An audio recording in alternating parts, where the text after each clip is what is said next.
Nasa CR na po, nakita na po namin yung aming target. Ako, lalong aalingasaw yun. Tapos makikita mo yung uod, pag nakaramdam ka ng naduduwal ka, wala naman lumalabas, balik ka agad. Pag ordinaryong tao, nakaamoy nun, sigurado, magkakasakit. Ang laki. Gabig show. No, pick up. May kukunin kayo gantong lugar. But ang nakakita po, yung nag-aabang ng meteor shower. Kakahanap ng magandang angle. Ang nakakita niya po. Ano pong itsura nun, sir, pagka 3 araw na po? Lolobo yun. Tapos, ang baho po nun, sir. Ang katumbas po nung... Yan ba, nag-iiyakan na. Mamaya-maya, si Tio nalaglag. Po, yung mga aksidente po, yung sa kalsada, kayo rin po ba yung kumukuha ng mga ganong klaseng kaso? Marami na, sir. Marami na akong experience sa ganun eh. Six-wheeler na truck. Umilalim. Ano yun, papasok ako sa ilalim. Depende kung may maraming kamote. Parang ano siya, lasinggero. Lasinggero. Habang nagagamot siya, siyempre ako si Boy Tanong. Para sa inyo, para sa ganyan. Ang paghahanap ng aming mga guest at pagbabahagi ng kanilang kwento ay nangangailangan ng maraming oras. Pero sa tulong nyo, makakadiscover kami ng mga iba't iba pang mga istorya ng ordinaryong Pilipino. Para sa mas magandang community experience, pwede kayo makipag-usap at magtanong ng kahit ano sa aming mga naging guests at manatiling anonymous sa Discord. I-click nyo lamang ang join button para maging isang exclusive member. Maraming salamat!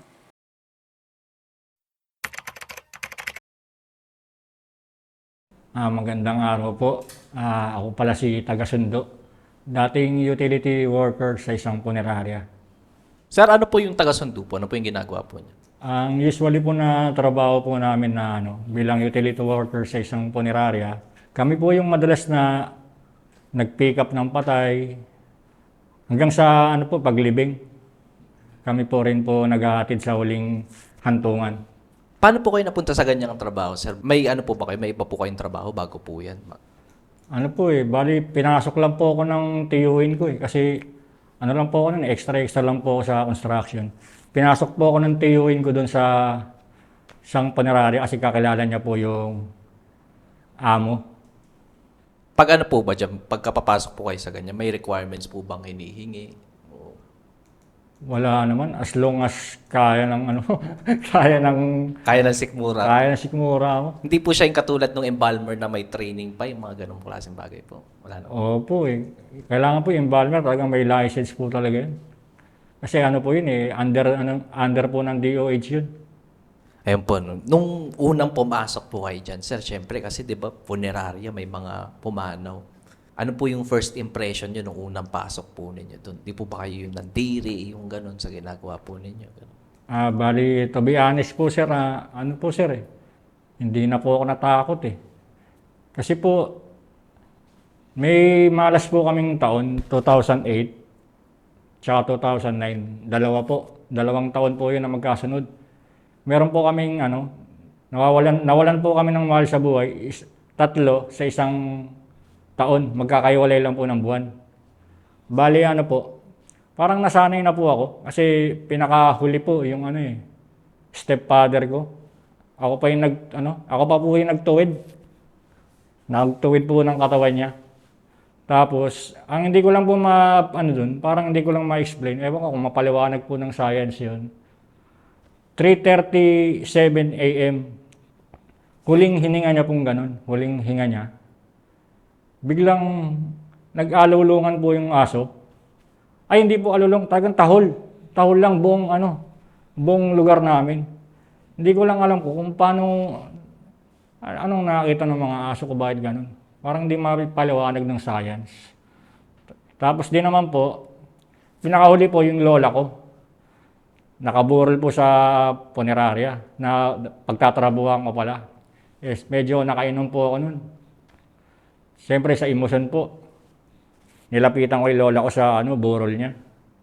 Sabi ko, ano yan? Sunduan? Kung may susunduin ka, ako na lang. Kasi ako lang naman ang malas sa atin. Ako lang naman ang hudas, sabi ko.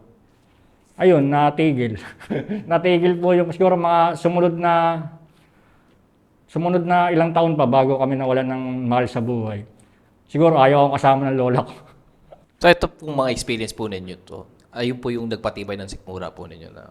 Opo sir, parang alam mo yun sir, parang na-immune ka na kasi wala kang maibang, parang natatakot ka ng humawak ng cellphone, may mababasa ka, may tumawag. patay na si ganyan, patay na si ganyan. Which is, kamag-anak mo pala.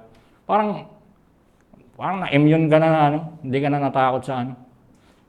Pero ito po bang experience nyo po na to, ano po, nagtatrabaho na po ba kayo nito sa punerarya o bago po kayo pumasok po? Bago po pumasok, bali ano po yun, 2 taon po yun na ano, malas sa taon namin, 2008 tsaka 2009. Bali ano po yun eh, yung lola ko pong isa, debotong katoliko, lahat po ng pamahiin ginawa na po namin. Pero hindi pa rin po natigil yung ano eh. Talagang kung susunduin ka na ni Lord, kung pagpapahingayan ka na, wala ka na magagawa eh. Kaya nung pumasok po kayo sa punerarya, yun na po talagang parang desensitized na po kayo, wala na po kayong, wala na po epekto sa inyo yung patay po. Parang matibay na siya. Di bali sa ngayon po, mga gano'n na po kayo katagal nagtatrabaho po dyan? Bali pumasok po ako nung ano eh, October 2015 pa po. 7 years po. 7 years kasi 2023 po ako nagano eh. Nawala eh, nagano po kasi ako eh. Ayun po, ano po ba yung mga pwedeng yung makwento po sa amin dyan sa trabaho niyo po niya? Kasi na-mention po ninyo, kayo po yung pumipick up po ng mga patay po. No? Opo. Siyempre, kung saan po kayo nagpupunta para kunin, ano po ba yung mga nakikita niyo dyan? Sir, ano, usually po, pag sinabi nating punerarya, naisip po natin, embalmer agad. Kami po muna ang ano, kumukuha bilang utility worker, kami po muna kumukuha ng patay bago ilagay sa lamesa ng embalmer. Siguro po, ano, dami, iba't ibang lugar po. Meron pong, ano, ito natatawa po ako pa, naaalala ko eh. Ano po, sir, bali, ano, panggabi po ako nun. Meron pong balita na magkakaroon po ng meteor shower ba yun? Parang bulalakaw. Mga, ano, 7 hanggang 8 p.m. Ngayon po, natawa ako. May tumawag po sa amin, pick up. May kukunin kayong patay, gantong lugar. Tapos, ganto, tawag na ganyan. Nung nandun na kami sa lugar na yon, may pulis. Ay ko, sir, kami po yung punerary, saan po yung kukunin? First time ko po nakakuha nung ano, yung sa puno po ng mangga. Ang malapit, ang nakakita po, yung nag-aabang ng meteor shower. Nagkamali po ng kakahanap ng magandang angle. Ang nakakita niya po, yung nakapit bahay niya. Ngayon po, pinakuha na po sa amin ng polis. Sabi ko po, inakyat ko. Ang taas siguro, kasing taas po ng ano eh, ng talagang yung ring ng court. Ang ginawa ko po, inakyat ko, puno ng mangga. Malanggam. Ang malanggam. Ano, 2 po kami utility worker nun, tsaka isang kasama kong driver, bale 3 po kami. Ako, langgam, baba ako. Sabi ko sa kasama ko, pre, kaya mo ba? May mga langgam eh. O sige, siya umakyat sa puno ng mangga. Habang inaano niya, tinatanggal niya yung tali. Pababa yung ano, yung siyempre yung patay. Ang ginawa ko naman, ang abot ko na siya, niyakap ko. Ang katawan po ng tao na usually binata po talaga na ano, construction worker na medyo makatawan. Medyo ano po yun, kaya nahawak ko, niyakap ko pong ganyan. Face to face kami. Face to face po kami. O sige, tapos yung kasama ko pong driver, nilatag na po yung stretcher. Habang iniila niya, habang binababa niya po, inahawakan ko, inaalalayan ko. Hanggang naibaba na po namin yung cadaver. Hanggang madala na po ng punerarya. Ayun po ang first time na nakakuha ko ng... Yung ano po sir, yung pinaka first experience nyo talaga, unang-unang kuha po ninyo na patay po. Naalala nyo pa po ba yun? Wala, ano lang sir, mga normal lang, ano lang, ospital lang. Walang ano, parang walang kabuhay-buhay. Natural lang eh. Doon po ba usual yung ano, yung kinukuha nyo sa mga ospital lang po? Opo, halos lahat po ng ospital dito sa Metro Manila, nakuha na namin. Mga ano lang po, nakakatakot lang po sa kanila. Ang nakakatakot po para sa akin po sa patay, yung sakit lang po. Kasi hindi po natin alam kung anong kinamatay niyan eh. Minsan may nagsisinungaling na pamilya, ang kinamatay pala, HIV, ganyan-ganyan. HIV, rabies. Ayun lang po ang usually nakakatakot sa patay. Alam po ng mga punerarya po yan. Sa mga ano po, sir, yung mga unusual na lugar, may na-pick upan na po ba kayo? Kunwari sa eskinita, yung mga ganong klaseng bagay. Kaya sa CR, yung mga ganon po bang senaryo? Kaya nasa kama, ilang araw na yung... Ay, mga ano sir, naku sir, ang dami na sir. Gusto niyo po bang ano yung parang Sa-isahin po natin, sir. pag mga ano po, meron po akong hindi rin makakalimutan talaga eh. 3 days na pong patay, decompose na po. Bali ano lang po, tinawag lang po sa amin nung ano, nung may caller po eh. Pinapuntahan po sa amin yung lugar na yon. Bali ano, siyempre bulok to. Siyempre yung Ano amo, pong itsura nun, sir, pagka 3 araw na po onward? bali ano siya sir, bloated. Lolobo siya. Tapos, inuuod na yun. Ang baho po nun sir, ang katumbas po nung baho nun, 10 patay na daga. Ang baho, tapos malansa po. Ganun po ang anong amoy po ng patay pag decompose na. Bali, ang nangyari po, nasa CR na po, nakita na po namin yung aming target. Nasa CR po yung target namin. Tinignan ko muna. Naku, nakataob. Siyempre, ang pinadala po ng amo namin, yung mga pinakamatitibay. Tatlo po kami nun, pinakamatitibay. Una, pinasok ko po. Inisprayan ko po muna ng mga chemicals para malesen po yung amoy. Tapos, habang ginagalaw mo siya, pag hinawakan mo naalog siya ng konti. Naku, lalong aalingasaw yun. Lalong aalingasaw, tapos makikita mo yung uod, babaksak. Ngayon, ang gagawin ko, siyempre, tao lang tayo. Labas muna kami. Para kaming naduduwal, pero wala naman lumalabas. Ngayon, ang mangyayari, babalik na naman kami. Unti-unti lang, sige. Mamaya, panakaamoy ulit, kasi maliit na CR, sir eh. Kulong eh. Labas na naman, duduwal. Tapos, sige, go lang, paunti-unti. Hanggang naibalot na po namin. Pero ano po kami, nung complete naman po kami, naka-PPE, naka-face mask, tapos may pang, ano po kami, pang spray para malesen yung amoy. Hanggang, ayun, madala namin sa punerarya. Tapos, napagdesisyonan ng pamilya, diretso cremate. Ayun po sa mga isa kong ano, hindi makakalimutan din. Mga gano'n po katagal usually yung pagkaganong process na kukuha po kayo ng 3 araw ng patay? Minsan sir, ano eh, kunyari, kung maproseso po ng pamilya ngayon, pwedeng, ayun din, yung araw na yun, pwedeng makremate din. Ano po, I mean yung pagkukunin niyo po siya, mga gano'n po siya usually katagal po? Yung kukuha po kayo ng katawan po? Ayun sir, siguro mga ano lang yun, 15 minutes. Mabilis lang po, hindi po Oh, siya yung... kumbaga ano po sir, kilos. Pag nakaramdam ka ng naduduwal ka, wala naman lumalabas, balik ka agad. Hanggang malagay mo sa cadaver bag. At the same time, para ka na rin nakatulong sa community. Kasi ano yun eh, mga katabi nun, na pinagawa na namin, mga bahay, kabahayanan. Paano kami nakatulong sa community? Kasi wala namang kukuha nun, kundi punerary lang din. Pag ordinaryong tao, nakaamoy nun, sigurado, magkakasakit. Kaya parang nakatulong na rin kasi sa community. Ayun, hanggang na-cremate na. Kayo po ba nasanay na po kayo sa amoy niya?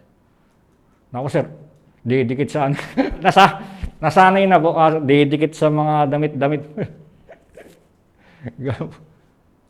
Pag ano po sir, yung mga malalaking tao, yung kukunin po ninyo, may ganun po ba kayong experience?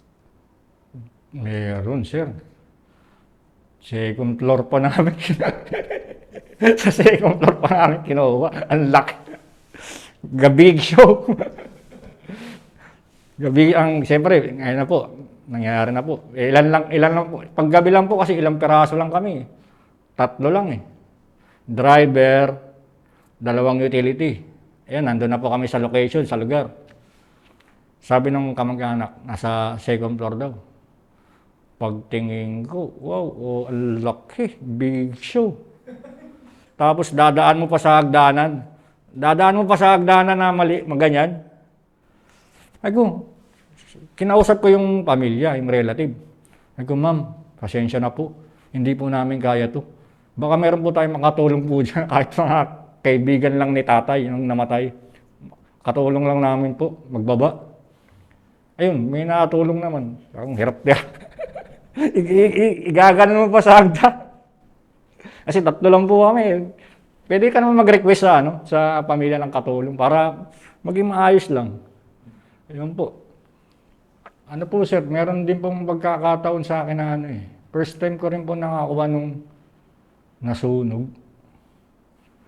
Tapos, ang 8 months. First time ko po nakakuha nun sa kabundukan po na madalas namin nabaksakan po siya ng parang Durabox. Tapos nasunog, tinawag po sa amin, pipikapin, kukunin po namin. Nung nandun na po ako, siyempre, na po, wala na pong masyadong apoy. Pinuntahan ko po yung bahay. Ngayon, dinala na po namin sa punerarya. Kasama po namin yung pamilya ng bata.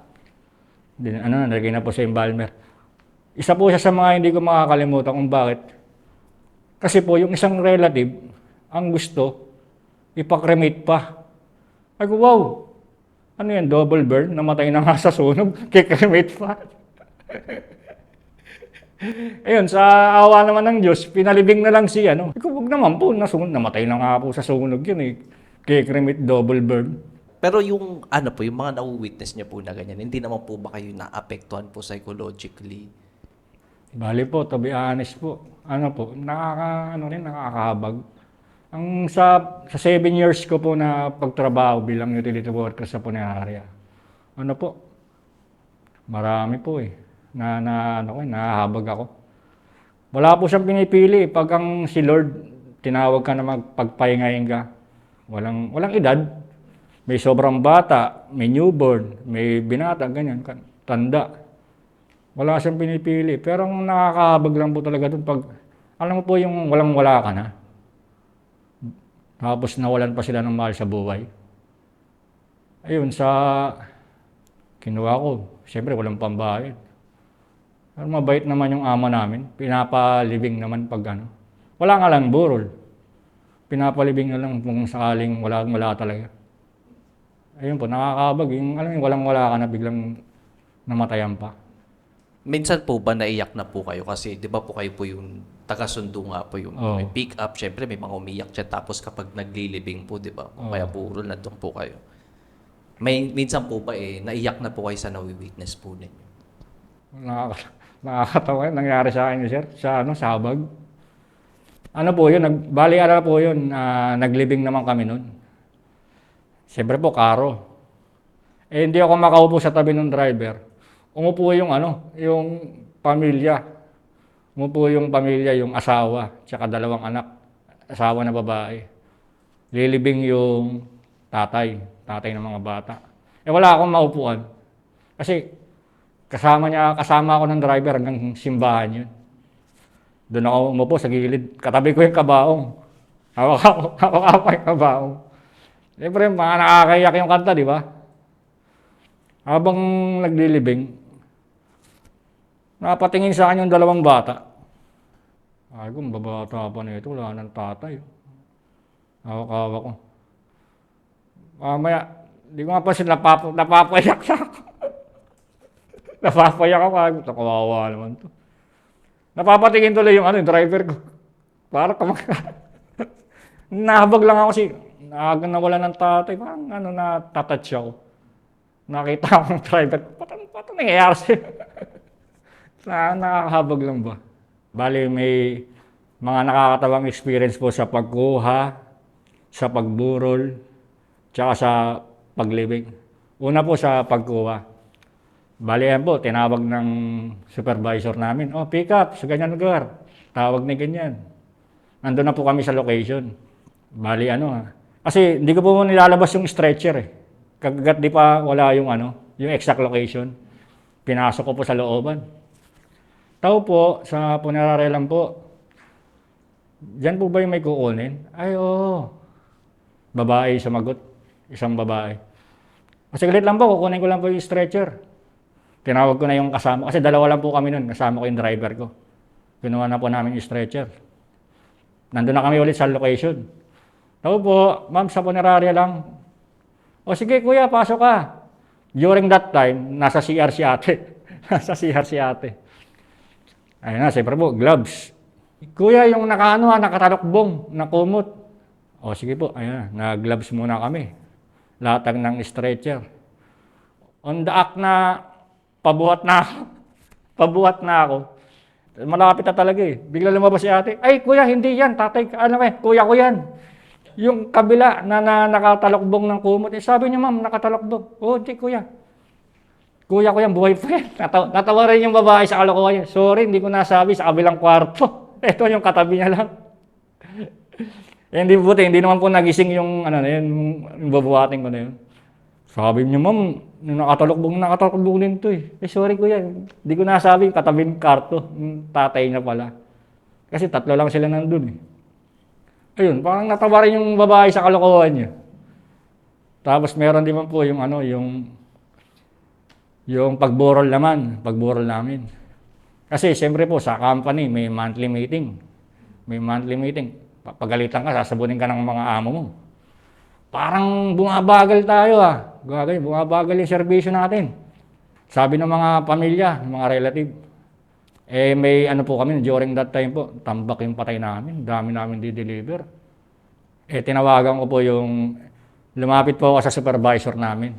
Ay ko, te, okay na ba yan, yung pagbuburulan? Oo, okay na yung pagbuburulan.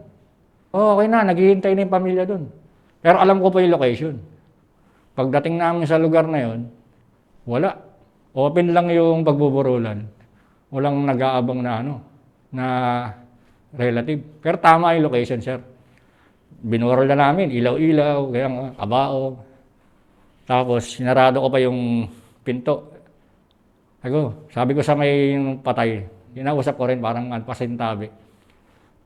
Tay, pasensya ka na ha, ang dami pa namin di-deliver eh. Pero sabi nung bisor namin, walking distance lang daw yung mga kamag-anak mo, papunta na dyan. Iniwan ko ngayon. Pasensya na po talaga tayo, dahil pa namin di-deliver. Pagbalik namin doon sa punerarya, sabi ko sa bisor namin, te, wala naman doon eh. Wala naman yung pamilya doon, wala nag-aabang. Tawagan mo yung pamilya te. Sabi mo, naiinip na yung patay doon. Naiinip na yung patay doon. Eh, narinig ng amo lang. Narinig ng amo namin. Bakit? Ay, sabi nandun na raw yung pamilya, nag-aabang. Ay ko, tawagan yung pamilya, nainip na yung patay doon. Tapos, ay ko, boss, ganun kami kabilis. Ngayon, yung patay na naghihintay sa sa relative. Sabi nung amo ko, loko ka, sabi tao na tao. Di mo na ako pinagalit. Ay ko, ganun kami kabilis, boss. Yung patay na yung naghihintay sa relative. Pero yung taga malapit lang sila doon, na sure may umalis lang saglit. Tapos sa paglibing naman po, isang nakakatawang experience ko dyan. Alam niyo po yung mga private na cemetery, di ba yung lupa? Lupa, private na cemetery. Nag-iiyakan na sila. Hawak ko yung kabaong. Minsan nakaporma ako sa likod ng kabaong eh. Kasi baka may umiyak, matulak na malakas. Yan, ba nag-iiyakan na. Mamaya-maya, di ko alam kung kamag-anak din nila lasing. Nag-iiyakan na silang ganyan. Biglang natigil yung iyak nila. Sabi ng sepulturero, okay na, may nauna na. 6 feet under. May nauna na raw. Tapos, sabi ng mga nag-iiyakan, sabi ng isang kamag-anak, si Tio nalaglag. Lasing. 6 feet under. Ngayon, parang natawa na lang din yung pamilya pagkatapos ng iyak. Nauna pa yung may paglibing. Madalas po ba yung ganun, yung may mga lasing sa libing? Opo, madalas po yung hindi po maiwasan po talaga yun. Talagang sa isang may lasing. Pero yung iba makukulit, yung iba mababait. Ito pa yung first time na nakita niyo yung may nalaglag talaga dun sa Opo, first time, natawa rin ako. Nakakatawa. Pati nga po yung sepulturero, natawa yung mga 6 feet under sa lupa. Natawa Pati yung pamilya mismo, yung pagkatapos ng iyak nila, si Tio nalaglag sa tawanan na, parang tanggap na nila na nawala yung na ganun talaga, parte parang move on. Ito po sir, may tanong po ako. Yung sa mga yung mga aksidente po, yung sa kalsada, kayo rin po ba yung kumukuha ng mga ganong klaseng kaso? Marami na sir eh. Marami na akong experience sa ganun eh. Bali, to be honest lang po mas gusto ko pa po yung mga ganun. Kasi sa akin lang naman po, o sa opinion ko lang naman po. Kasi po pag mga ganun karamihan, walang sakit eh. Madugo lang talaga. Hindi kagaya nung sa mga kukuha kami sa ospital na hindi mo alam kung anong kinamatay niyan. Ayun, madugo lang talaga yun. Ayun po, mga na-aksidente, nasagasaan ng truck, na kinukuha po namin minsan. Natural lang. Bali ano po, ang mangyayari po noon, pag may nagkaroon po ng accident, pag tinawag po sa amin ng, siyempre may police report po yun, na ganito, may accident. Pag tinawag na po sa amin ng puneraryo, tinawag na po sa amin ng police. Ang tawag po namin doon, on the spot. On the spot mong kukunin, ayan. Halimbawa, isang motor na sagasaan dalawang motor, lasing, nasagasaan nung six-wheeler na truck. Umilalim. Yan, kukunin namin yan dun. Nakakadiri pag sa normal na truck. Pero sa amin, kailangan kunin para naabala na sa yun, papasok ako sa ilalim, dadamputin ko. Nakikita ng mga tao. Okay lang. Trabaho ko. Tapos, minsan, hihilahin mo pa yung katawan sa dun sa ilalim ng truck. Lasog-lasog na. Pigayan gano'n. Pagdating dun sa morgue, kailangan magaling yung embalmer nun para ma-retoke ang mukha. Pero parang lang po yun, parang natural lang na sa amin eh. Gano'n po kadalas na may nakukuha po kayong ganong katawan po? Depende kung may maraming kamote. Depende po kung maraming kamote. Hindi, po. Sabihin po natin sa isang linggo po, mga ilan po? Minsan buwan eh. Kasi hindi lang naman po kami ang punerarya at that time. Marami naman po. Pero lang kung sino lang naman ang gusto sa may serbisyo namin. Ganun. Di bali, ano po yung pinakamalalan na experience nyo po dyan, sir? Nasagasaan sir eh. Nasagasaan siya nung private na, parang siya, lasinggero. Tapos, kasagasaan siya ng biyos na ang nagmamaneho, babae.